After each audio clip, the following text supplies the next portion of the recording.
어제 2024년 12월 14일 오후 7시 24분부터 대통령 윤석열 대통령 직무집행이 정지가 됐습니다.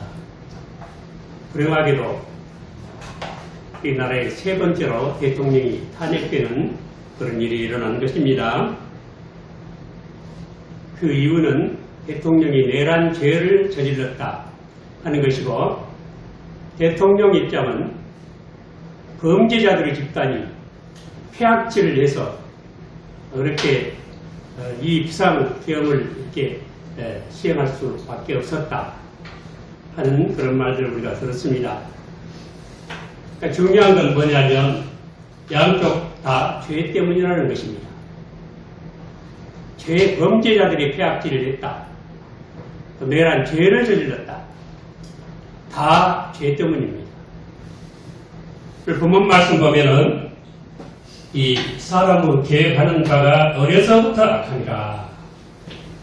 너무 악해서 창세기 6장에는 이 죄악이 세상에 관영해서 그런 사람 마음의 생각을 모든 계획이 항상 악할 뿐임을 보시고 하나님께서 홍수로 심판을 하시는데, 홍수 심판 이후에 그 홍수가 죄를 쓸어내지 못했던 것입니다. 그래서 하나님께서 이거 안 되겠다 하시고, 이 죄 때문에, 어려서부터 악한 이 인생들의 죄 때문에 다시는 물로 심판하지 않겠다 하시면서 이렇게 땅이 있을 동안에는 심음과 거둠과 추위와 더위와 여름과 겨울과 낮과 밤이 쉬지 아니하리라 하고 이렇게 말씀하셨습니다. 이 죄의 문제, 그러니까 이 노아 홍수 때부터 지금까지 죄 문제가 전혀 해결되지 않고 있음을 우리는 보게 됩니다. 오늘날 과학이 발전하고 많은 사람의 지식이 굉장히 많이 발전한 이런 세상인데 죄 문제는 조금도 해결될 기미가 보이지 않습니다. 어떤 분이 그런 말 하래요. 우리나라에 제일 많이 짓는 집단들이 서울대 법대 출신들, 그리고 육사 출신들, 경찰대 출신들이래요. 서울대 법대가 많은데요, 정의를 구현하기 위한 것이 법대 아니겠어요? 정의 구현을 실천하라. 그 정의를 오히려 유린하는 그런 집단이 되었다, 그런 얘기예요. 여기 숭실고등학교 옛날에 올라가고 지금도 있는지 몰라도 올라가는 길에 그런 말을 잠언 1장 7절을 말씀 썼어요. 여호와를 경외하는 것이 지식의 근본이오늘 멸하지 않은 지혜와 훈계를 멸치하느니라 그렇습니다. 근데 오늘 새겨 볼 만한 말씀 한마디 한번 보실까요? 뭐라고 있는가? 성경이 요구하는 지식은 하나님을 경외하는 것을 출발점으로 삼는 그런 지식이다. 서울대학교 법대나 육군사관학교나 또 경찰대가 하나님을 경외하는 것을 근본으로 삼는 지식을 가르치지는 않았다, 그런 얘기가 되었습니다. 이것이 문제예요. 어쨌든 오늘 이 세계가 죄로 가득 차 있습니다. 죄 문제는 조금도 해결되지 않았고 홍수로도 이 죄를 씻어낼 수는 없었던 것입니다. 그래서 우리 인간은 다 죄인입니다. 죄인 아닌 사람이 있습니까? 제일 듣기 싫은 게 죄란 말, 우리 사람이 죄인이란 말, 그 말이 제일 듣기 싫지요. 그런데 성경은 너희가 다 죄인이라고 이렇게 가르치고 있습니다. 이 죄처럼 무섭고 전염성이 강한 게 없어요. 코로나가 전염성이 강하다고 하지만 팬데믹, 전 세계적인 전염병이 됐지만 코로나보다 더 강한 것이 죄예요. 코로나가 아무리 전염성이 강해도 코로나 안 걸린 사람 있죠? 지금 이 자리에도 앉아 계신 줄 압니다. 다 걸려도, 저도 걸렸지만 안 걸린 분이 있어요. 근데 죄병은 안 걸린 사람이 없어요. 태어나면서부터 죄인으로 태어납니다. 그래서 본질상 진노의 자녀입니다. 어려서부터 그 계획 자체가 악해요. 이 죄는 세 가지 죄가 있죠. 첫째는 성향의 죄, 두 번째는 상태의 죄, 세 번째는 연애의 죄. 실질적으로 죄를 짓는 거예요. 성향의 죄, 죄를 지을 수밖에 없는 그런 성향을 가지고 있는 거예요. 그리고 두 번째는 상태의 죄. 상태의 죄가 뭘까요? 여러분들 북한 간첩이 한국에 와서 있으면 아무 죄를 짓지 않아도 그 신분이 간첩이니까 그 상태가 죄인 거예요. 우리나라 법에. 그런 죄. 세 번째는 직접 실질적으로 우리가 말과 행실로 짓는 죄예요. 이런 죄를 벗어난 사람은 아무도 없습니다. 여러분, 성탄절을 왜 우리가 축하하고 환영을 합니까? 성탄절에 노래 불러서 그렇습니까? 아니면 선물 받아서 그렇습니까? 산타크로스 때문에 그렇습니까? 다 거짓된 개념이에요. 성탄절이 기쁜 것은 이 죄의 문제를 해결하는 유일한 길이 바로 예수 그리스도의 십자가의 구속 공로이기 때문에 그렇습니다. 이 세상의 죄는 불러도 다 살아볼 수 없고 말물로도 씻어낼 수가 없습니다. 연기물로도 씻을 수 없습니다. 비누로도 안 됩니다. 아무리 좋은 세탁기로도 죄는 씻지 못합니다. 죄를 짓는 유일한 길은 예수 그리스도의 십자가의 보혈 공로 밖에는 없는 것입니다. 이것을 위해서 예수님께서 오셨습니다. 그래서 우리는 예수님 이 크리스마스를 그래서 환영하는 것입니다. 지금 말하면 죄의 의식이 없는 사람은 예수님을 환영하는 사람이 아닌 것입니다. 진실로 예수님을 영접하는 사람이 아닌 것입니다. 달리는 도저히 해결할 수 없는 죄의 문제를 해결해 주실 그분이 오시기 때문에 우리는 예수님을 환영합니다. 우리 교회도 깊은 죄에 빠져 있습니다. 여기에 죄 없는 분 계십니까? 그러면 그 사람은 하나님을 거짓말하는 자로 그렇게 여기는 사람이에요. 하나님이 모든 사람이 다 죄인이라고 이미 선포하셨기 때문입니다. 우리 교회는 지금 이런 생각을 하고 있습니다. 좌파, 우파로 나눠놓고 우파는 정이고 좌파는 나쁘다. 그렇게 말합니다. 근데 교회는 좌파, 우파 중간에 서 있는 게 교회가 아니에요. 좌파도 죄가 있고 우파도 죄가 있어요. 좌파의 죄가 뭔지 아십니까? 좌파는 모든 것을 다 똑같이 평등하게 하자 이거예요. 근데 이것이 지나쳐가지고 어때요? 동성연애 이런 것까지도 평등하게 하자 이런 거예요. 그러니까 우리가 꼭 이해해야 할 것은 하나님 앞에는 구별은 분리는 되지 않지만 구별은 된다는 사실이에요. 남자와 여자가 구별은 되지 않아요. 분리는 되지 않아요. 그러나 구별은 되는 거예요. 남자 역할에 따르고 여자 역할에 따르고 있어요. 절대 할 수 없는 일이 있잖아요. 근데 이 분리는 되지 않고 구별은 되는데 구별 자체를 없애버리자. 그게 뭡니까? 구별 자체를 없애자. 이거에 무슨 법이라고 그러죠? 네? 차별화 금지. 이런 거예요. 분리는 안 돼요. 근데 구별은 해야 되는 거예요. 이것까지 넘어가는 게 좌파의 문제예요. 우파의 문제는 뭡니까? 이건 극단적으로 말해서 이기주의예요. 이기주의. 그리고 이 이기주의가 그 정치권에서 나타날 때 간신배 노릇하는 거예요.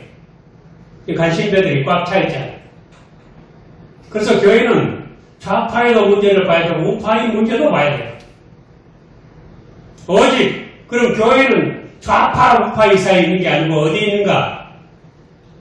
교회는 죄와 의의 문제 여기에 서 있어요. 그리고 선과 속의 문제. 선과 속을 구별하는 거예요. 이 세상과 하나님이 아니에요. 세상도 마침내 거듭날 것이고 세상도 그리스도 안에서 구속받을 거예요. 그래서 예수님은 이 자연도 구속을 받습니다. 이제 선과 속은 구별해야 돼요. 근데 교회가 좌파 우파 론에 휩쓸려가지고 어떻게 됐습니까? 혼합주의에 등만에 휩쓸리게 됩니다. 교회가.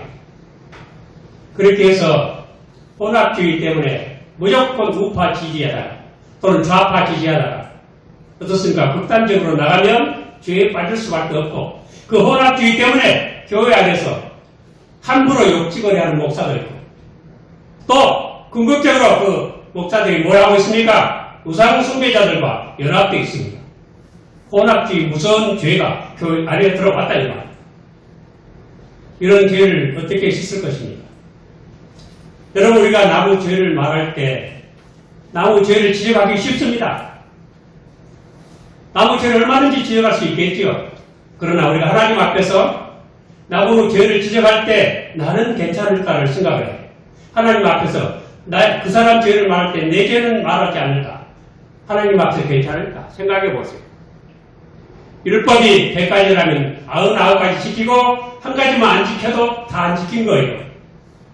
그런 하나님 앞에서, 하나님 그런 공의 앞에서 나는 남을 죄를 지적할 만한 그런 존재인가를 생각해야 될 것입니다. 여러분 우리는 다 죄인입니다. 이것을 고백을 하는 사람만이 성탄절을 제대로 맞이하는 그런 선거일 것입니다. 세상에 죄인이 많이 있지만은 온 세상 사람들이 다 죄인이지만은 우리 성경 말씀 보면은 우리가 의인이라고 생각하는 그 사람들이 죄를 고백합니다. 모르겠어요. 세상에 악인이라고 세상에 이 성경적으로 봐서 이 사람은 악인이고 하나님께 저주받은 사람이다 하는 사람 중에서 죄를 고백한 사람 딱 한 사람 봤습니다. 누구일까요? 그 출애굽기 10장에 보면요. 바로왕이 그랬어요. 메뚜기 재앙 때문에 다 메뚜기가 갉아먹으니까 모세에게 와서 내가 이번만큼은 득죄했다. 내가 너희 하나님 여호와 하나님과 너희들에게 내가 득죄했다. 그러니까 내게 하나님께 구해서 이 큰 죽음만은 내게서 떠나게 해라. 한번 자기 죄를 고백하는 거예요. 물론 그것은 회개가 아니에요. 자기의 어려운 형편 때문에 죄를 말하고 하는 것은 이 회개가 아닌 것입니다. 하나님을 생각을 한 그런 고통만이 그런 근심만이 회개인 것입니다. 자기의 근심으로 인해서 말하는 건 회개가 아닙니다. 그렇지만 성경의 남은 부분에 보면 모두 의인들이 죄인이라고 고백을 하고 있는 것을 우리가 보게 됩니다. 욥기 14장 4절. 욥은 얼마나 의로운 사람입니까? 하나님께서 인정하는 사람이고 욥을 걸어서 사탄 마귀하고 내기를 걸 정도로 욥은 의로운 사람임에도 불구하고 욥기 14장 4절에 보면 누가 깨끗한 것을 더러운 것 가운데서 낼 수 있으리까 하나도 없나이다. 우리는 다 더럽기 때문에 깨끗한 것을 낼 수 없다. 우리는 깨끗한 존재가 아니라는 것입니다. 여러분 사람이 죽는 것은 다 죄 때문에 죽는다고. 내 죄를 안 지었지만 내가 안 지은 것 같지만 죄 때문에 죽는다고. 로마서 5장에서 잘 가르쳐주고 있습니다. 한 사람의 범죄로 인하여 모든 사람이 다 사망에 이르렀다. 이것이 바로 언약 개념이에요. 언약 개념. 한 사람 인류의 조상, 인류의 대표인 아담과 더불어 하나님이 언약을 하셨어요. 너가 죄를 지면 너 모든 후손들이 다 너희 죄에 다 연루되어 들어간다. 이것이 바로 원죄라는 것입니다. 이것을 안 가르친 사람도 있지만 우리는 성경대로 믿으시기 바랍니다. 또 솔로몬 왕은 어떻습니까? 솔로몬이 1천 번제를 드리고 하나님께서 나타나서 무엇을 줄고 할 때 오직 지혜를 구했습니다. 어떤 지혜입니까? 재판 똑바로 하라고. 재판 똑바로 할 수 있도록 해달라는 그런 지혜.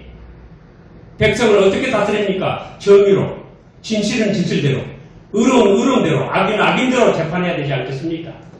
오직 그것을 구해서 하나님께서 너무너무 그게 마음에 들어서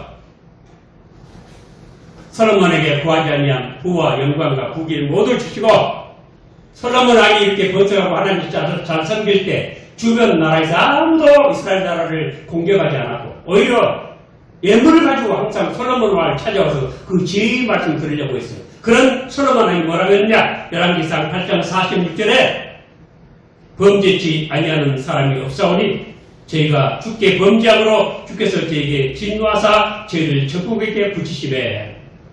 성전 건축하고 성전 봉헌식을 할 때 그런 기도를 드렸습니다. 하나님 앞에 범죄하지 않는 사람 아무도 없습니다. 그 중에 우리는 아닐까요? 시편 14편 1절로 3절에 어리석은 자는 그 마음에 이르기를 하나님이 없다 하도다.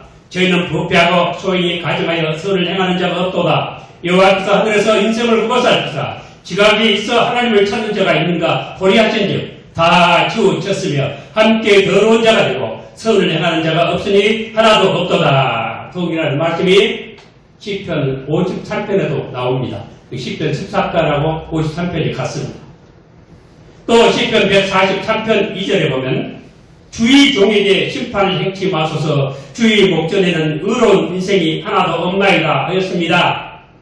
여러분 주의 목전에 의로운 인생이 하나도 없는데 나는 예입니다 하고 말할 수 있는 사람이 있습니까? 잠언 20장 9절에 내가 내 마음을 정하게 하였다 내 죄를 깨끗하게 하였다 할 자가 누구뇨? 라고 말씀하십니다. 전도서 7장 20절에 선을 행하고 죄를 범치 아니하는 죄의 의인은 세상에 없느니라. 이런 말씀들은 아주 예외가 없을 정도로 일반적입니다. 이들은 자신의 죄뿐만 아니라 다른 사람의 죄에 대하여 종종 전혀 관심을 갖지도 않는 불신자들의 입에서 나오지 아니고 하나님 앞에서 자기를 죄인이라고 깨닫게 되었던 그런 경건한 사람들 마음속에서 나온 그런 말씀이라 그 말씀입니다. 그들은 처음부터 다른 사람들, 즉 명백한 죄 가운데 생활하거나 이방인처럼 하나님의 지구로부터 단절된 그런 사람들에 대해서 이런 판단을 내리는 것이 아닙니다. 그들은 하나님 앞에 경건하다고 하는 사람들에 대해서 그렇게 말하는 것입니다. 여러분, 야곱의 목장에 흰 양이 몇 마리 있습니까? 야곱의 목장에 흰 양이 있어요, 없어요? 만약 있으면 그건 도둑질하게. 하나님의 표에 흰 양이 있어요, 없어요? 야곱의 목장에는 모두 검은 양, 또 얼룩배기, 점 있는 것밖에 없어요. 흰 양이 있으면 그건 가짜예요. 야곱이 그거 아니에요. 이것이 도대체 무엇을 의미할까요? 야곱이 왜 그런 걸 요구했을까요? 하나님께서 왜 그런 야곱에게 복을 주셔서 그렇게 하게 하셨을까요? 그것이 오늘날 교회의 상징 아닐까요? 나는 죄 없다, 죄 없다. 나는 의롭다. 나는 흰양이다. 그렇게 말할 수 있을까요? 여러분 그렇게 주장해서 크리스마스를 기뻐하고 환영합니까? 아닙니다. 나는 검은 양입니다. 나는 얼룩배기입니다.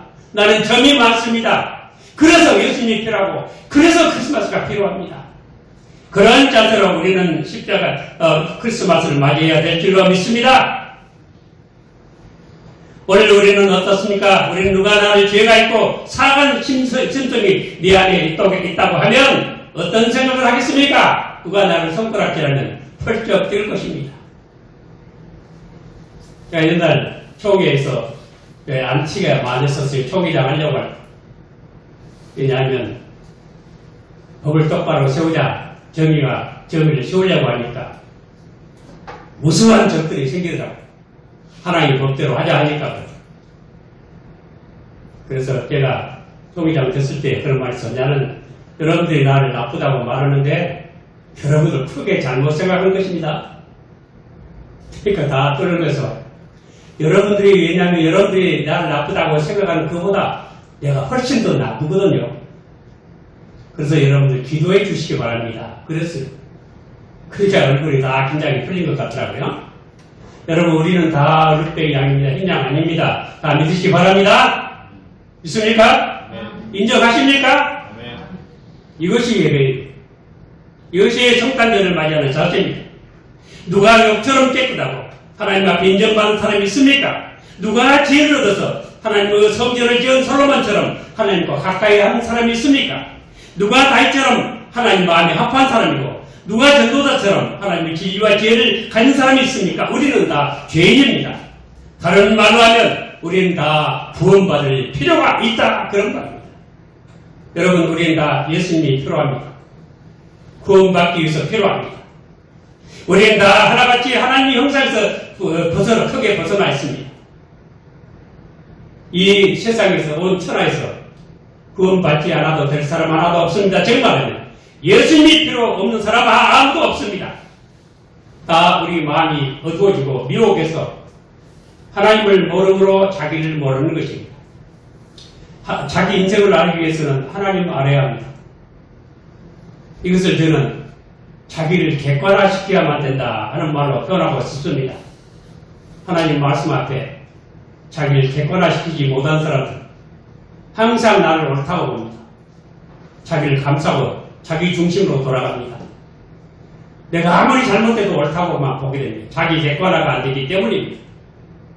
그래서 하나님을 알아야 자기를 압니다. 즉 하나님 말 앞에서 자기를 객관화시킬 수 있어야 됩니다. 그럴 때 내가 죄인이라는 것을 알게 될 것입니다. 우리는 다 구원이 필요합니다. 이 구원의 방법은 세상에는 없습니다.